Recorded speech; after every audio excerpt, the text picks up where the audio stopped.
Dear GTM Strategist, today we will talk about positioning. You might have the best product in the world, but if nobody knows about this, then it's a problem. With us is Andrej Peršolja, who's a positioning expert, and he's helping tech companies to create clear and compelling message for their products. Andrej believes products fail not because the products are bad, but because the product is miscommunicated and users don't see the value in the product. Andrej aims to make company positioning practical with his proprietary positioning framework that focuses on exclusive, tangible tests leading to a sustainable and growth funnel. He worked with 200 companies so far, including some big names such as LinkedIn superstar Richard van der Blom. And today he's here with us to chat about positioning. Andrej, hi, how are you doing? Hey Maya, I'm great. Thank you. Thanks for having me.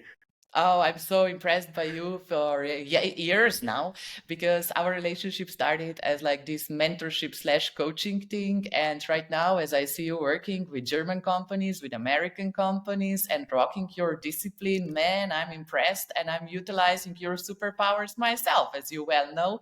So Andrej is always like my go-to guy when it comes to positioning and messaging questions. And just like, let's warm up by sharing an example. Like, what's the weirdest positioning story that ever happened?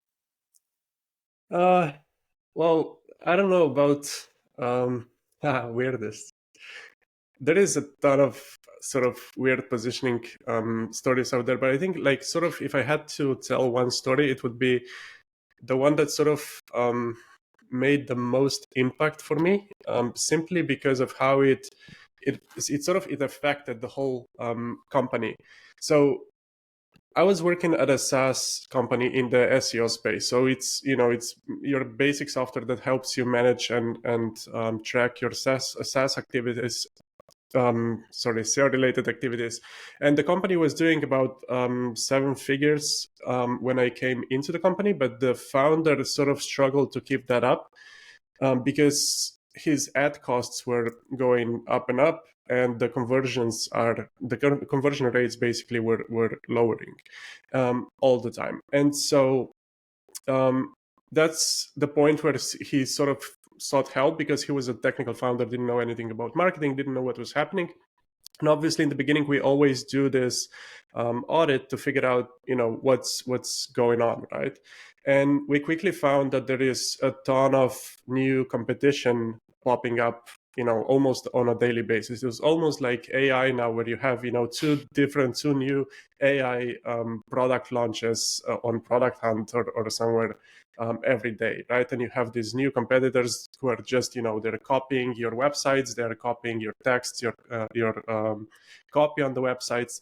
And so that's why, obviously, because the space was getting more and more saturated, the ad costs were rising, and the company didn't have any clear differentiation. So that means that whenever a user came onto the landing page, onto our landing page or the competitor landing page, he saw the same thing, right? So he didn't know that one company was established 5 years ago and had real, good tech, et cetera, et cetera. The second one was a new company. They didn't know what they were doing. Basically, what they saw are two completely same things. And so what starts happening is that the users choose based on the only difference that they have, which is the price. And you don't want to obviously compete on price, right? So that's why the conversion rates were lowering. That's why the ad costs were going up, right? And so what we did in the beginning was, because the company hasn't done any real research on the users, we knew that we had to tackle that first. So if we wanted to improve the conversion rates, we needed to know how, who is actually using the software and why. And so what we did was we basically changed the onboarding process. We added a couple of questions into onboarding, just asking them, basically the onboarding was like, we need this info to help you set up the account. And then, by the way, why do you really need this, right? And the only thing that we really did was we went through those answers. We filtered by the product analytics as well. So, who is actually spending a lot of money in the product, who is converting onto the higher tiers. and we mirrored that message back to them. So basically, we took the words that they put into these answers, and we put that onto the landing page. So when they answered something like, "Oh, I want to do this and that, I want to achieve this," we basically just said on the landing page, "Achieve this with our software," right? And so our message was really, it was basically our users saying, "Hey, I want to do this," and we said, "All right, we'll let you do this." And that sort of, it was interesting that this sort of worked really well in this case. But then when the conversion started going up and up, and we started learning all of these new things, and the founder sort of got excited about, "Oh, hey, like this is really easy when you have the data on the user data. This is really easy. Let's just let's put 20 questions into the onboarding process, and let's learn more about them and give them what they want." And obviously you can't do that, right? So we took a step back. We started sort of testing, what do these people want, started getting more specific, and we found that, okay, so people want, for the people, the software works well, but it's kind of boring, or they're not guided enough, etc., etc. And so we added, for example, a gamification plan to the software. So now the user came in and he had like this sort of "Oh, do this, you get 20% in your leveling system," or whatever it was, and then you reach level 2, and then you reach level 3, etc., etc. And we started guiding them through the process. So connect your Google account to it, you got a bonus points and stuff like that. And so why this story was sort of interesting for me was not so much because of the number. Like, the company sort of tripled the revenue, but it wasn't so much about the numbers as much as that everything, basically the positioning was sort of the beginning of like a whole wide change in the company, because it affected not just the messaging and the copy like it usually does. It affected how we marketed it, affected the ads, it affected development, it changed the founder's perspective on, "Oh, we really need to know our clients." And so it was sort of a breakthrough, and it showed me that even in a really crowded space like AI now, for example, you can stand out if you're specific enough on the customers, and if you know who your customers are and what they want. And that's sort of the reason why I now, on LinkedIn, I keep yelling at people, "Just talk to your customers." So it's like it made a sort of a mindset shift for me as well. Got it. That's such a wonderful story. And I just love your passion about positioning, because the funniest thing that you mentioned is, yes, and the revenue tripled, but we learned so much about positioning. Yeah. So congratulations. That was like a really, really, really, really good use case. And you mentioned a couple of symptoms of bad positioning already. So when it comes to this differentiation between like positioning and good positioning and bad positioning, how do you separate the two? So positioning for me is about finding a unique value in your product. So what's the value, and like why does someone care about that value? That's sort of what it is. And then obviously you have to communicate that in a clear and compelling narrative, and this is where sort of messaging comes in. So it's almost like a story, right? Like, I like to think about it as a story that makes your product unique, and the story needs to hold up, right? So if I say, like, I'm 22, just out of college, and I'm an expert consultant, this story doesn't add up, right? Because how can you consult anyone when you're just out of the university, right? Okay, you could It be doesn't, expert like, TikToker though. That would add up. exactly. So if you had, well, yeah. So let's say I'm a young I'm a 22-year-old person, and I've been using TikTok since day one. You could say I'm a professional TikToker, or I consult companies on TikTok. I would believe that, right? But show me how you got to that point, right? So the story needs to hold up, and it's the same in companies, right? If we say, we have the best tech, right? And then you have two data people two developers or something employed. You can't be the best at tech, right? You don't have the team to be the best at tech. So the sort of, you have to find what's unique about it, and you have to like write your story, your narrative, so that it's believable. People don't believe things that are just overhyped because they are written down anymore. We all learned from Facebook, right? And this is sort of, I think, when it comes down to good and bad positionings, I think sort of how you structure that in a way that it's believable. I think that it comes down to that. Can I believe that, and do I care about that? These are sort of the two questions that really matter. But good positioning also really depends on the stage of the company, right? So we don't have something like, positioning isn't something that's just going to hold up throughout all of throughout the whole life cycle of a company, right? Because let's take, for example, I don't know, an early stage startup doesn't have a lot of assets, right? It's a new company. They probably don't have a large team. They might have something specific about them, but you need to be really clear, really specific on what value you're providing and for whom, right?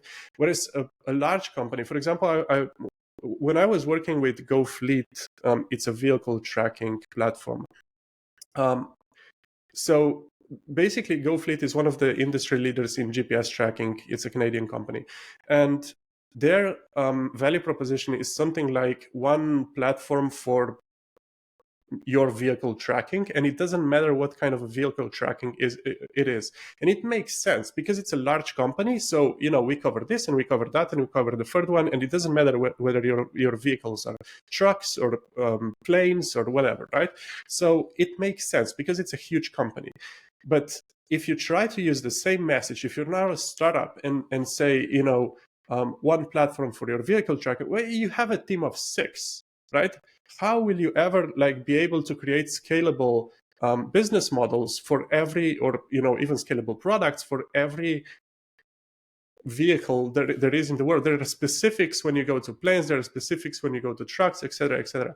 So a good positioning for one company is actually bad positioning for another company, because it all depends on the company. And while we are on the subject of bad positioning is everything that includes, the words like empower, elevate, level up in your value proposition. Like, if you have these ambiguous words in your value proposition, that's just like, it hurts my eyes. Like, we empower the productivity of your sales team. What does that mean? Do you sell CRM, or are you do you deal cocaine, right? You, like, a drug dealer could easily have that as a value proposition, right? So it doesn't make any sense. Who knows what you do? So anything ambiguous is just like, don't do that. Be specific, be clear. Well, on even cliche, because sometimes people, Yeah. I don't know if it is like really fear that they wouldn't achieve the large market that they are aspired to, or is it just like a little bit of imposter syndrome whispering to your ear, maybe you're not good enough, maybe you shouldn't brag about yourself too much. But the thing is that like so many positioning statements are complete vanilla. So they are like either ununderstandable or just like non-intriguing, not interesting at all. It don't make like my heart sink and say, shut up and take my money. So when you are selecting those floskos, those like power words, or even just like industry cliches, I think that you are trying to play safe, but in reality, you are harming yourself. Yep, exactly. And I think we're not. I definitely agree. I definitely agree that we are trying to be too safe, not to offend anyone or lose a customer segment, because especially in the early days when your startup is making $500,000, $1 million, $2 million a year, the only sort of way you can, I think, compete is in today's world, because we're so over flooded with all of the solutions, is to go specifically serve like one, maybe two customer segments. Could be free if they have the same use case, but you can't serve like 5 customer segments. So it's okay to lose customer segments because you want to niche down to to a specific area. And it's not like, I think, like I found out why that's important. It's because you can't create a scalable process if you're creating 5 different processes at once for 5 different customer segments. What you're really looking for if you want to grow is creating scalable processes, and you can only create so many scalable processes at once. If you're making 2 million a year, have a team of 20 people, 30 people in your team, you can't create five scalable processes at the same time. You really need to niche down, focus on one, create a scalable process, let it grow into that vertical, and then spread your message. And then eventually you'll be a corporation who can say, we're doing this and this and this and that. And like companies like, for example, Slack or Miro, they can now use a more generic message because they have target audiences, but it didn't start like that, right? They started going like vertical after vertical. And I think even like horizontal startups to some extent are vertical startups that grew, basically. So a horizontal startup, so somebody who has different customer segments or multiple customer segments, at some point in the beginning, it was a vertical. So it was a clear need for, I don't know, we create a whiteboard for marketers, and that's it. So yeah, and then adding verticals on top, it's how you grow, right? Got it. So Figma is another interesting example. They started by just like supporting video game design studios.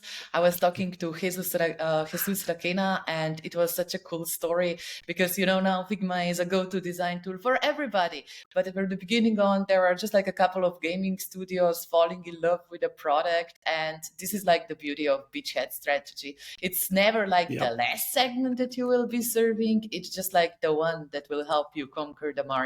The first one. Cool. We talked about scalable processes. We talked about how important it is to make predictable decisions, preferably with confidence. So let's talk about your positioning framework next. How to think about positioning, because as you describe it, it sounds super easy. I know it's not, because I have been bumping my head against the wall and calling you on multiple different occasions. So how do you make sense out of positioning in order to onboard morons such as myself in order to start grasping it? Oh, so it's that's something that I love about positioning, and why sort of positioning is what I do. It totally depends on how you look at it. It depends from company to company. There is no my answer to every question, and I know people hate me for it. I get backlash on LinkedIn all the time about this. The answer is always going to be it depends, right? Because it depends on your context, it depends on the market, it depends on your customer audience, etc., etc. So there is no one way to position a company. And that's sort of what I like about it, because it's challenging, right? But we sort of if you want to do it in a framework, you sort of have to have a fixed starting point. So my fixed starting point is always doing an audit on the company. So it's market research, checking the landing pages that the company has, checking the customer audiences and all of that. And we do the ICP work next, right? So who are the customer segments that we're targeting, and who makes sense for what's the product like, and how can we connect that? What's the problem solution fit? So what's the one problem that we can solve better than anyone else in the market? And then from there, the actual positioning work starts. So if we have I'm going to presume that we have the ICP, we know the ICP, and we did the audit. I would start with mapping out the competitors. So, and here is sort of the first myth, or the first sort of things that people do poorly, I think, is think about the competitors as sort of just direct competitors who have the exact same solution as we do. Or they are maybe even 100 times bigger than we are, right? Oh yeah, that's even worse. That's not your competitor. You're not competing with that. Usually you're not. But sort of I like to think about competitors as alternatives, right? So what's the alternative?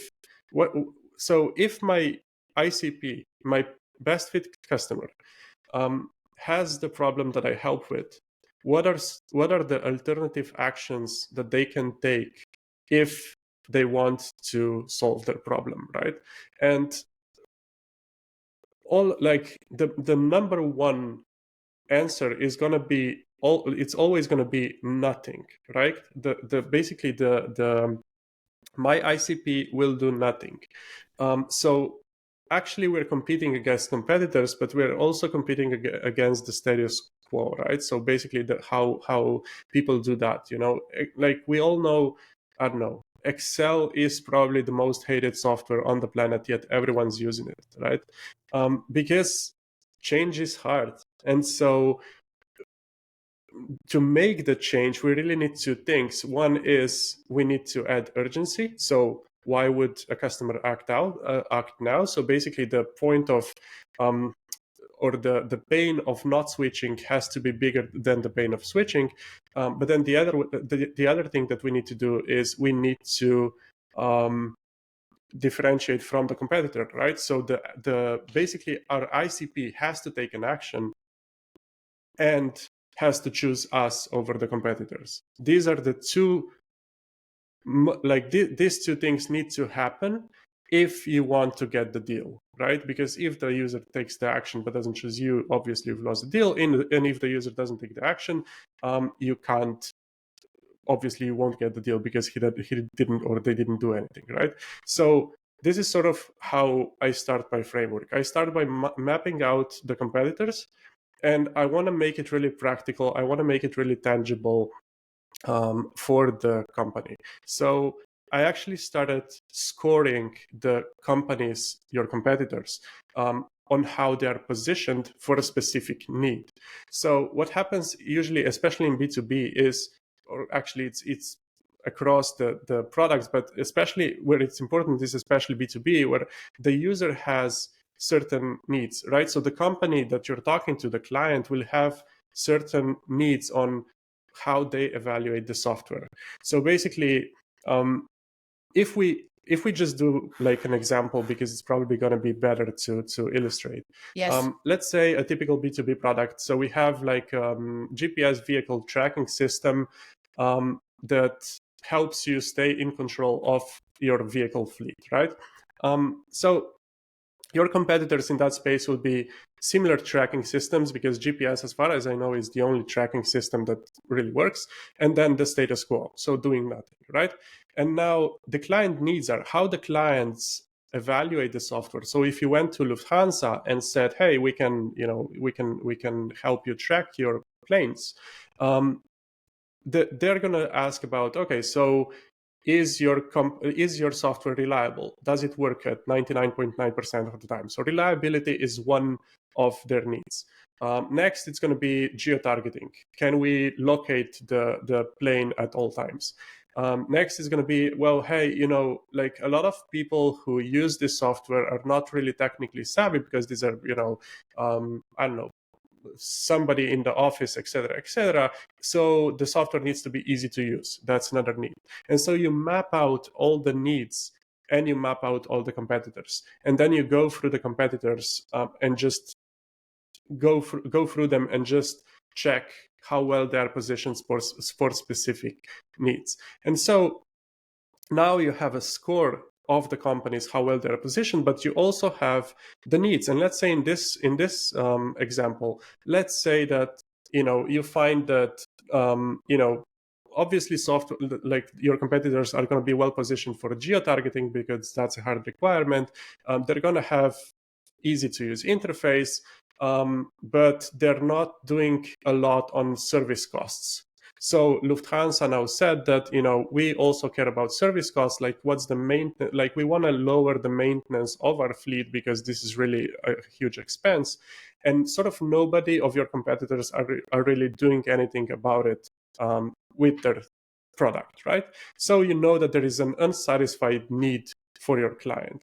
Now, next, going through the framework, what we found right now is a need that's unsatisfied. Going through the framework, we need to figure out, can we sort of fill that need? Can we satisfy that need that's unsatisfied? So we need to map our assets. So our assets would be, our features in the software, our team abilities, our skills, our knowledge, our locations sometimes. Because, if you're in a, I don't know, if your production factory is in, I don't know, India, it'll be cheaper. So that's, it's a benefit for the customer.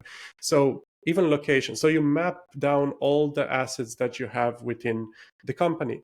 And we have to determine whether these assets are actually qualifiers or differentiators. Now, qualifiers are something that the market expects of you. So if you have a vehicle tracking, like geo-targeting is going to be a hard requirement. You can't play the game if you don't have that, right? It's like designer without a portfolio. It doesn't work. You can't sell anything, right? Differentiators are how you're different from everyone else on the market. So what makes you stand out? And so we need to figure out whether our assets that we just mapped out are qualifiers or differentiators. And so the next thing is, when we so let's go on with the vehicle tracking system. So let's say that we have geo-targeting, we have an easy to use interface, so we're satisfying that needs, but those are all qualifiers. Everyone has that, right? So the only thing that we have that other people don't have is the analytical team. We have a highly capable, development and analytical team, or something like that. And so the next part of the framework is a typical feature to benefit exercise, right? So you go from the feature, which is in our case, we have a highly capable analytical team, and you try to figure out what kind of competitive advantage that gives you, and how does the client actually benefit. So if we take the analytical team, our competitive advantages, we can develop our software really quickly, adapt it quickly to the client's framework and software that exists within Lufthansa in this case. And so what's the benefit is that the integration of our product will be faster.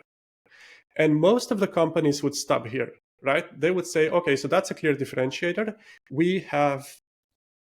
We can start the project faster than all of our competitors. And they would go pitch that to Lufthansa or another company.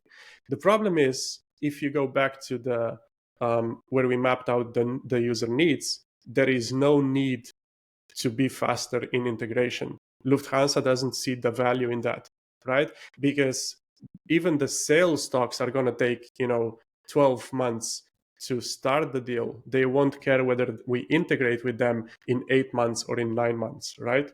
So we have a differentiator that the customers don't care about. But what we can do, if we take that analytical team and we know that there is an unsatisfied need in the maintenance department, we know that we can take that analytical team and develop a feature that helps you save 20% in maintenance costs. And now we have a clear differentiator, because Lufthansa cares about that, or any company cares about the maintenance costs, because we know that from the interviews. And we have a team that's capable of developing a feature. So now we have a clear differentiator. And now the talk becomes like, our talks with Lufthansa become actually productive, right? Because we can come to the client and say, hey, so we have this vehicle fleet tracking system, and we are the only ones on the market that saves you 20% of the maintenance costs out of the box. Do you want to save 20%?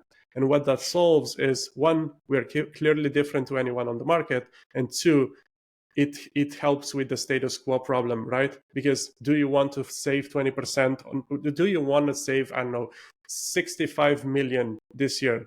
Sure, absolutely. I would love that, right? So there is the urgency, the pain of not switching is higher than the pain of switching, right? And we get the deal. And so that's the framework. So you go from the competitors, mapping them out, scoring their needs, mapping out your assets, figuring out how you're best, or how you can become the best, how you can satisfy that unsatisfied need and turn that into a value proposition that you can then obviously spread around, right? Like a virus. Oh, no, just Exactly. kidding, just kidding. Thank you so much for explaining us the example. That was really insightful. I've seen this work in practice. So just this week, you were a guest at our cohort that we are running with Ognian, and people went through this process like in half an hour. So it's not something that you literally need like to study for. It's ideally you would do a fire research, but just like to grasp the basic ideas, this framework is really, really, really good tool in order to help you start thinking. Of course, you always have to come back, do the research, it's changing and stuff like that, but it really works, and you can like literally self-onboard yourself to version 1. So that's why we will link the framework to the podcast notes as well. We have like other treats for people who are listening to this, but just like to add up on these qualifiers and differentiators, this was really interesting for me. Also, what to pack in your pricing, right? Because I was working with an edtech tool and they were just like trying to revamp pricing, and you know how it was, like the idea was like pay per user, and I was like, never punish the adoption. The second idea was that they should be paying like for some sort of email marketing tools, and I said like, are you actually good at this, or would it be better to stick with MailChimp? And that was something that was not convincing to a client. But the third one, why I was very much intrigued when you say analytics, it was the same in their case, right? So there was a specific segment like course creators that are making like at least million a year with their online courses, who are just like so frustrated with existing analytics and how things are set up.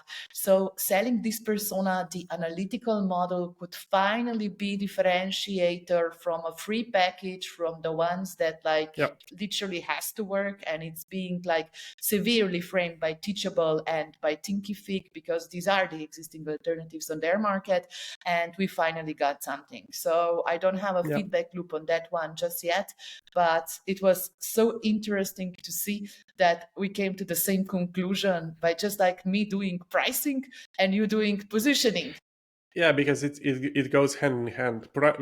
Pricing, it's actually I had an interesting conversation about a couple of months back, and it was there was this pricing expert, and he's from the Netherlands, and when we talked about the like, all right, so what do you do? And I saw in your profile that you're a pricing expert, and he said back to me, well, yes, but most of my work is actually positioning, because the better that you can write that story, the higher price you have.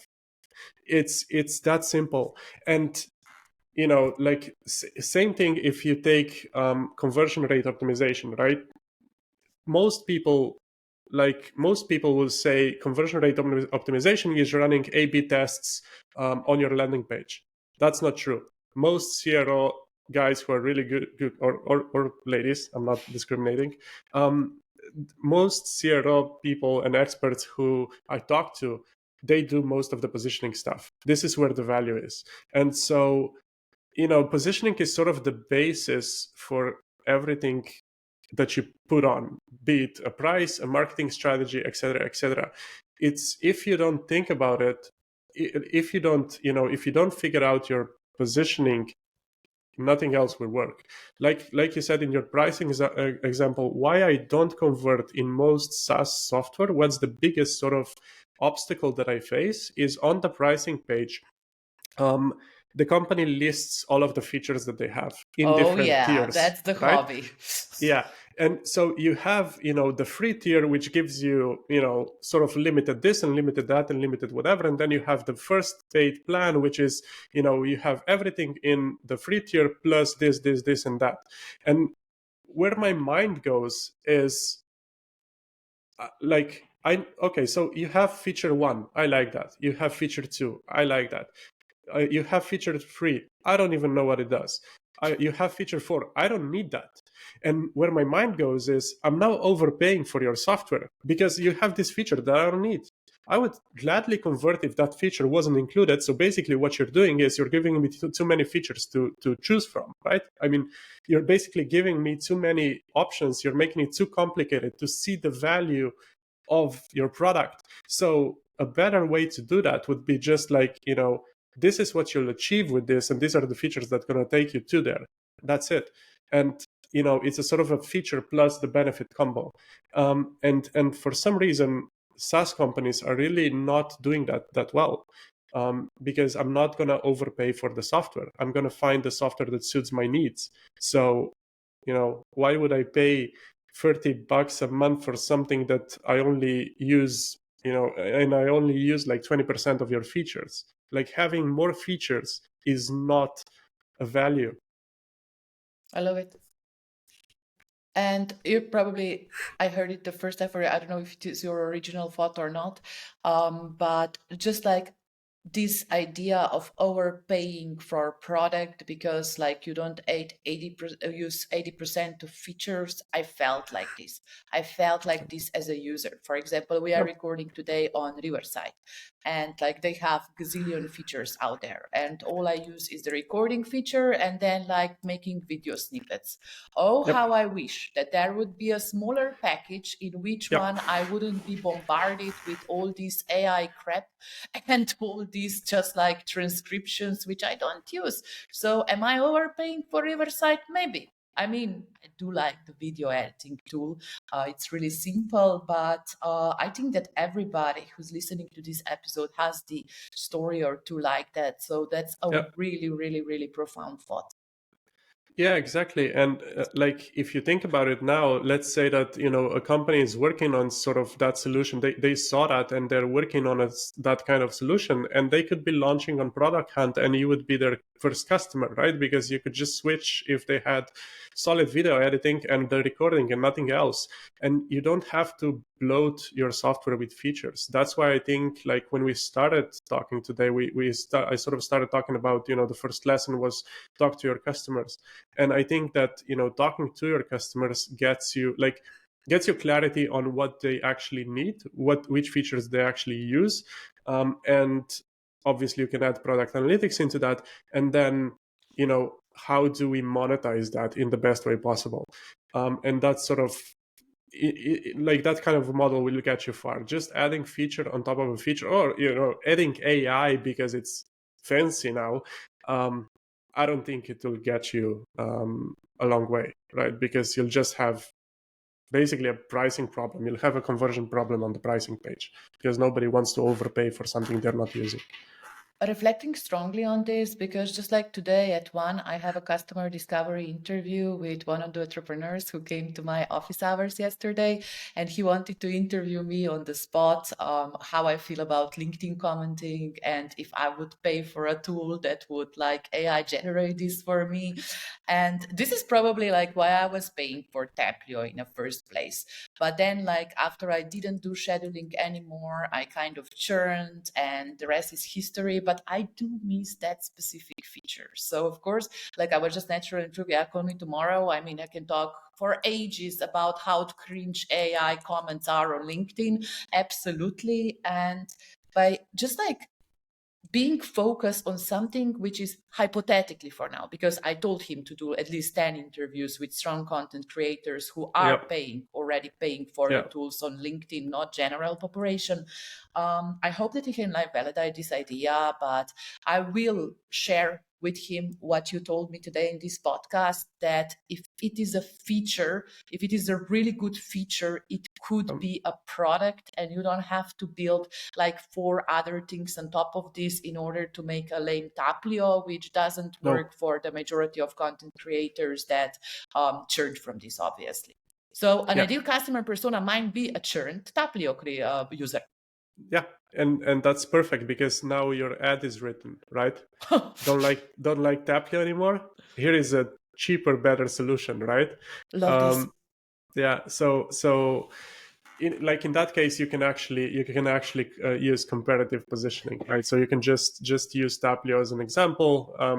Use Taplio but churned, here we have, this is what we're doing. So yeah, it's interesting that, positioning often is quite easy. It can be quite complex, but it also can be quite easy to solve if you just think about it. The issue is that, with founders is, as founders, we are really like, we're hands on on the project. We have too much knowledge on the project. We just have a different context that the user has. It's really difficult to get out of our heads and into the customer's mind, not knowing what we would have to have sort of a, temporary delete button on all of our memories in our brain to actually do a to actually position our projects well, right? And that's why I think you need a sparring partner. You need to talk to people, consultants,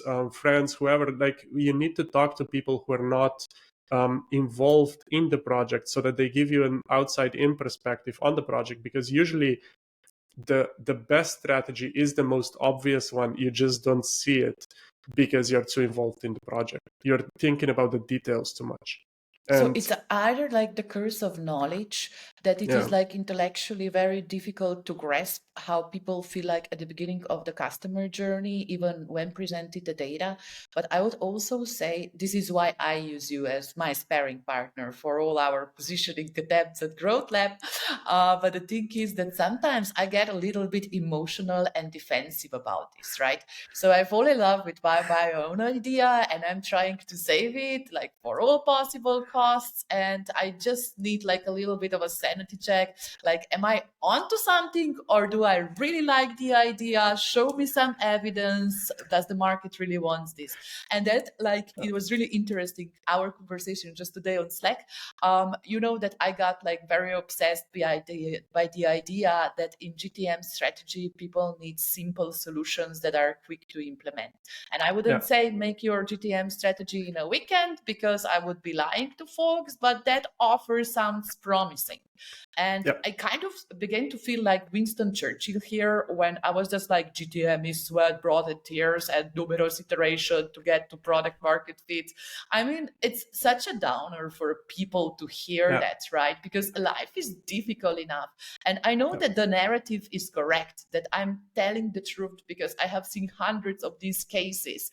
But then I get into this dilemma. Okay, I know what would be a direct response copy. So build your GTM strategy in a weekend. But it's not truthful to me, right?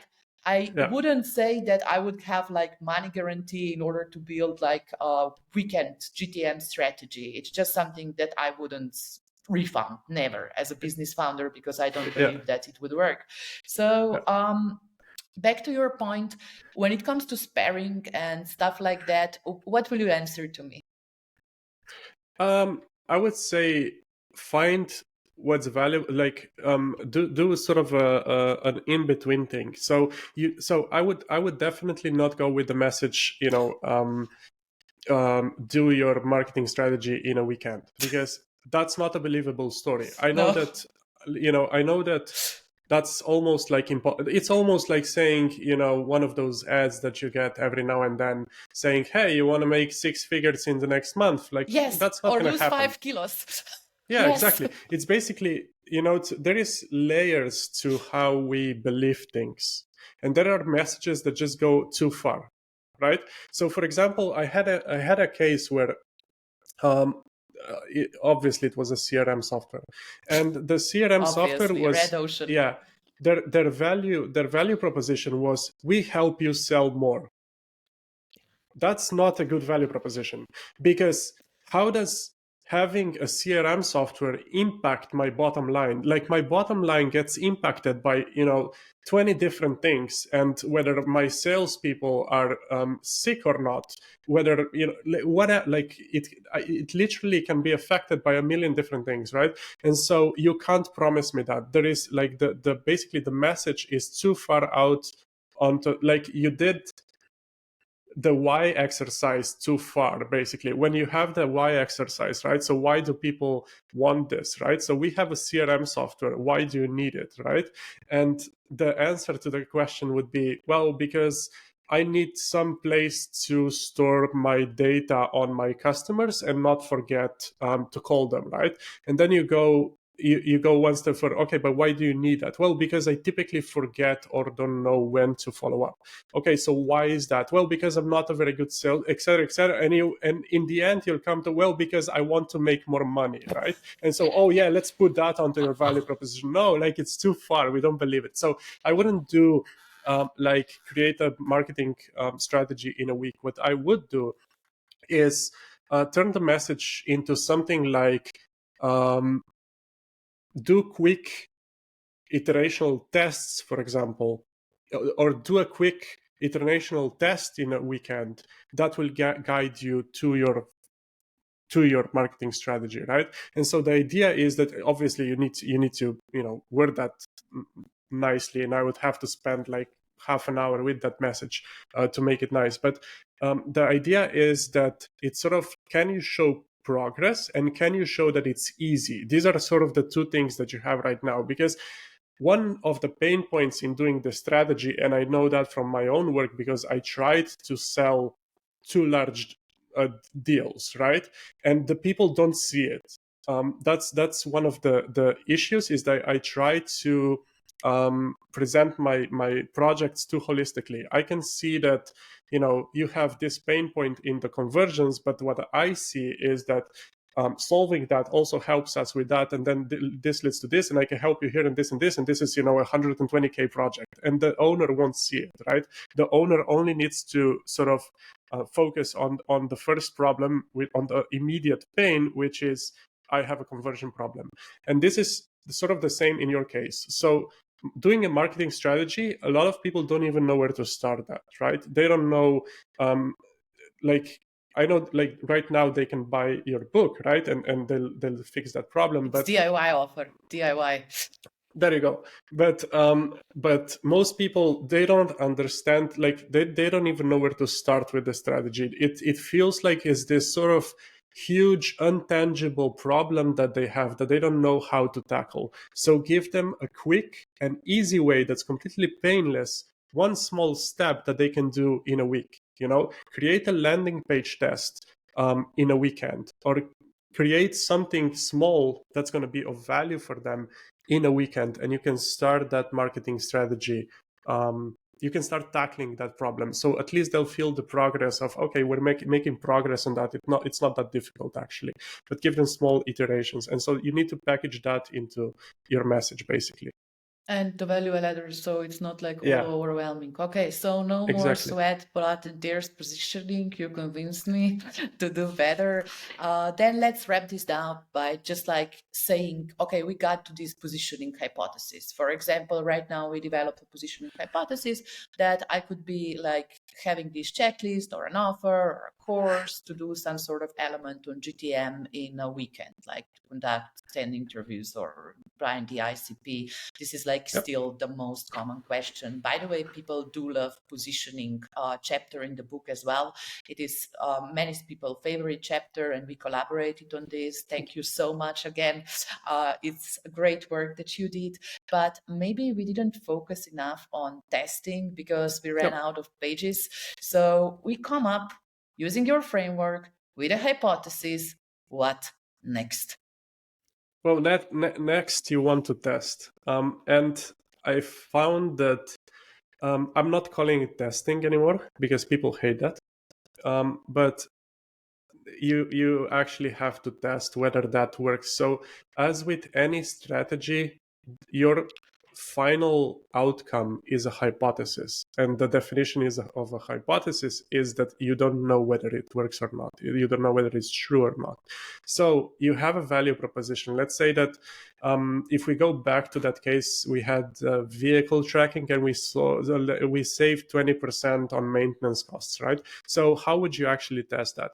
One of the biggest, and that was sort of the biggest challenge that I gave myself to fix that, because a lot of people think that positioning is sort of, it's untestable, it's difficult to test, which I found that it's really not. If you like, I have two methods that can quickly give you sort of at least will give you an 80% solution to testing. So you'll know, you'll have a good feeling about whether that works or not. And one is really old school. Just go to a conference and talk to 5 people. That's it. That's sort of the qualitative way of testing. It's basically get 5 people in your target audience and pitch them your value proposition. So you go to an, I don't know, air something festival. You go to the representative of Lufthansa and you say, hey, we're working on a solution where you save 20% in maintenance costs. Would that interest you? And if yes, can we book a call for next week? And there is a lot of way you can see whether that's working or not, because you'll see by their body language, by their expression. Will they try to find another person to speak to immediately, or will they be interested in the topic, etc., etc.? So one is, but obviously this is, it's qualitative. So it's basically, it's not giving you any data, it gets you a feel, right? So I didn't like that. So I structured basically a test that you can actually measure. And so the second test that we usually do is sort of a LinkedIn campaign test. So what you do is you create from your value proposition and your unique selling points, you create a context document, which is basically what's the context that I need to give to the user so that they have enough data to convert, right? And you put your value proposition on top and you turn that into a LinkedIn connection request. So you have, hi name, we are working on a solution that helps you save 20% of your maintenance costs. Would that be of interest to you? And you put that into a connection request, and you put it into a software for LinkedIn, a LinkedIn automation software, right? So now you have the connection request. In the follow-up messages, you give them more context, right? So you give them, all right, so we are this company that does this, and we are doing that, et cetera, and you have a connection request and 4 follow-up messages or something like that. And when you have that, you just run the campaign. You can do this organically. You can reach out to your target ICP and just send them connection requests, or you can automate that and test on automation if you don't have the time to do it organically. But basically, what you're measuring is how many people that receive your connection requests, how many of them accept the connection requests. That's your first test, because your value proposition is in your first connection request. So that means that if your value proposition works, if it's interesting enough, at least 35% to 40% of people will accept your connection requests. Others obviously won't because they're not active LinkedIn users, etc., etc. But you have to have at least 40% of people accepting that. For the value proposition to be sort of at least partially proven. And then from the context, the idea is to get them on a call. So what you're measuring is how many people do accept the connection requests, how many people do actually reply to me, and how many people do get to the call. And you can measure the effectiveness of your value proposition, of your context that you're giving them, which is sort of your whole positioning, and you can see and so the final outcome is actually, you can see how many people get to the call, and you want at least 10% of the people get to a call. And if you have those numbers, if 40% of people accept your connection request, if about 40% of people reply to you, and about 10% of them come to the call, you now have a growing funnel, right? Because if you keep doing that, you're basically getting more and more people onto your calls. And you can turn these calls into sales calls, because these people are actually their SQLs, because they went through the filter. If the value proposition didn't interest them, they wouldn't accept the connection requests. If the context that you're giving them wouldn't be interesting, they wouldn't come to the call. And on the call, they already know what you're doing, and they already know what they're looking into. So you can basically test whether your positioning works like that and start creating a growing funnel out of that. So I don't call it testing anymore. I'm calling it like starting a growing and sustainable funnel or something like that. Like it. Because nobody wants to do testing. Fair. Everybody knows that they should be doing it, but it's Yeah. like flossing your teeth. No, this was amazing. I know that you do like other amazing experiments with Google Ads, for example, with A/B testing on messaging. Sorry, sustainable sales funnels. But Yeah. listen, we could talk for hours and hours about your favorite subject and how I think it implements in pricing strategies and other things that I'm very passionate about. But what's the best way to continue this conversation? How can audience connect with you? And if you have any additional gifts for them? Additional gifts. We like gifts. We did, yeah. So yeah, definitely find me on LinkedIn. Follow me on LinkedIn. Some big announcements coming up on LinkedIn as well. Yeah, I'm did you get planning a lot married? of. I didn't get married. Oh, so it's a business announcement.